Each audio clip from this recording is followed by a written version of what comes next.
1899 Season 01 Episode 04 The Fight. Episode Discussion. Season 1 Episode 4. The Fight. Please keep all discussions about this episode or previous ones, and do not discuss later episodes as they might spoil it for those who have yet to see them.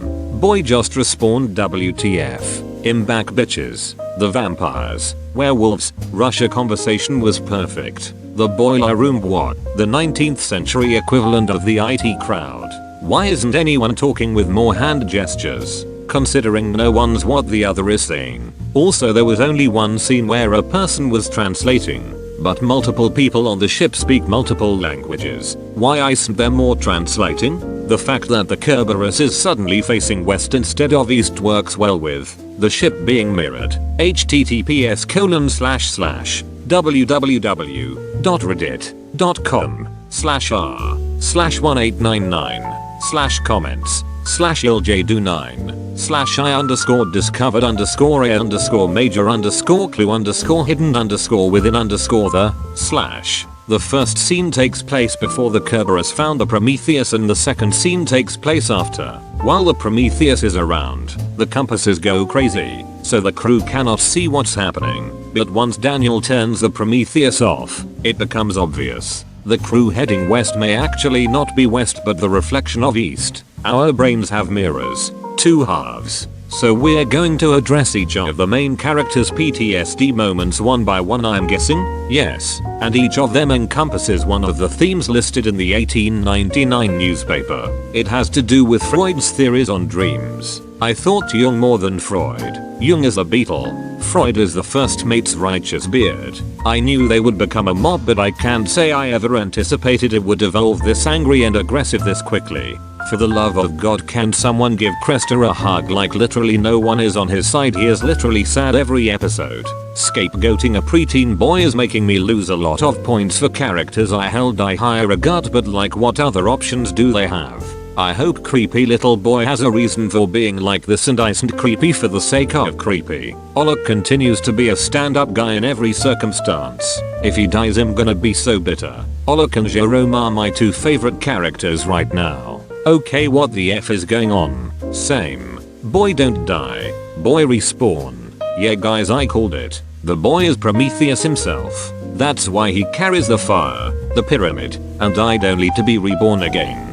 That's my theory. It was so crazy. End of the episode. The song starts I recognize from Supernatural series, and boom, it comes to my mind there was an episode in Supernat about Prometheus, who died and rebirth always. I started rewatching Supernat. I saw this episode like a week ago. Diral minfuck. Now we know why it was locked from the outside on the Prometheus. Throw the kid overboard and he pops right back. Notice the scene with Maura and Daniel, showing his hands like he was missing a wedding ring. Didn't she have a ring amongst her stuff in episode 1? Very curious. Is Maura a Nicole Kidman lookalike, or is it just me? I see a combo of Amy Adams and Nicole Kidman. Episode 4 thoughts. Seems interesting that whatever Daniel did at the end of episode 3, nobody really noticed it happening. I'm on board with the theory that Mute Boy is some sort of representation of the child that Maura never had. I'm wondering if the sink ship message wasn't meant for sinking the Prometheus, but sinking the Kerberos instead.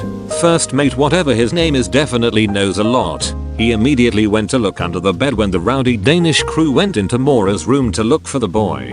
Jerome is the best. Definitely convinced that the scarabs are some Deus Ex Machina Jung reference for something that gets people where they need to be. I'm curious about whether EYK's lifeboat plan would have even worked. Can these people leave the ship? Sure seems like Mute Boy can't. Does he go back to the cabinet no matter how he dies? Or only if he gets thrown off the ship? Pretty sure that Daniel knows who Maura is, in a way that she doesn't know herself. It feels to me like he's here to help her out specifically. He didn't seem happy to see the boy embracing Maura at the end of the episode. And GT, I'm wondering if the sink ship message wasn't meant for sinking the Prometheus, but sinking the Kerberos instead. Had the same thought, whether it was sent as a warning. Better that, than what's about to happen to you, or with malicious intent. And GT, definitely convinced that the scarabs are some Deus Ex Machina Jung reference for something that gets people where they need to be. Yep, The scarab shows a safe passage to the boy and Mora in this episode, not just unlocking doors along the way, but indicating when they need to stop and wait for the coast to clear when the mutineers are around the corner. Also, if all of this is a simulation, it might represent an actual bug or cheat in the software. I'm thinking the first mate probably sent that sink ship message, as he seems to have access to some secret telegraph on the ship. Yay. Nobody else ever saw the triangle telegram, did there? Was a telegraph in his private office or something? That ending is a fun twist. It turns out that the closet door where the boy was found on the Prometheus wasn't locked because he was put in there, but to prevent him from getting out when he made his magical return. Yep. But was it justified of the Prometheus folk locking him up in there? The people who want him dead on the Kerberos aren't exactly acting rationally. IDK. 1 minute. He seems ominous. The next, he's just a frightened child. When he hugged Mora, it reminded me of Martha's creepy son hugging her in Eva's HQ. Many passengers had the stole others' identity and or killed people background. That's interesting. And literally wearing the clothes of the person.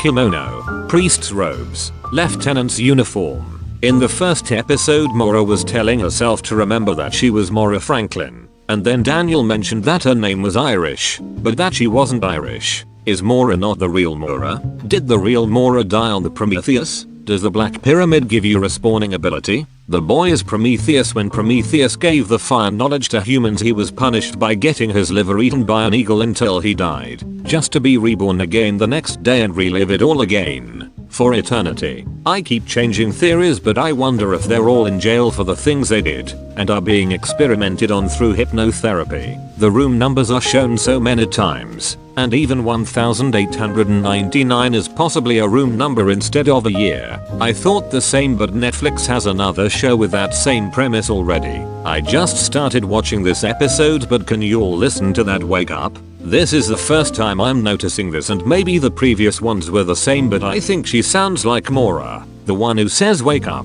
WTF is going on? Are they cloned? One on this ship, one on the other, one at the lab etc. I think the closed captions mention that it's Mora saying wake up.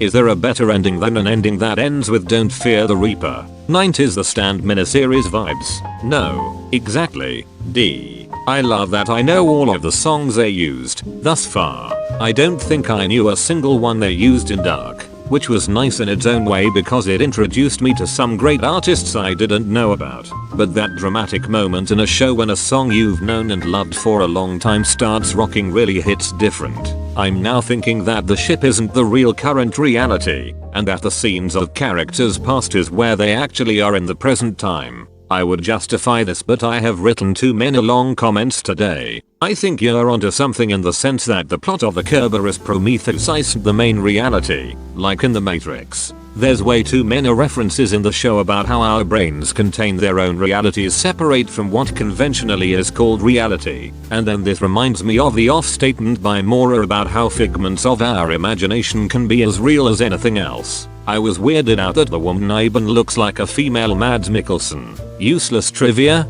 but I checked it out and they actually shot together in Breffn's Pusher 2. This show is reminding me of that Simpsons episode where Homer runs away from donating a kidney to his dad and boards the ship of lost souls where all the other passengers sailed endlessly, running from their past actions. Prediction 1. I think the boy is Mora's son. She mentioned a miscarriage. I don't think it was one. Prediction 2. Dark was about when with time travel at the heart of the show. I think this is about where with teleportation at the heart of it. I think the boy is Mora's son and that Daniel is her husband. In the very first episode, when Mora has flashbacks after being asked whether she had children or not, you can see a frame where a hand with a wedding ring, probably Mora's, and the back of someone with dark curly hair, which fits the description of Daniel. I was thinking Daniel is Mora's brother, but he went missing a long time ago and she doesn't remember the timeline. He's grown up so she doesn't recognize him. Also, she could be in an asylum for a very long time prior to this story.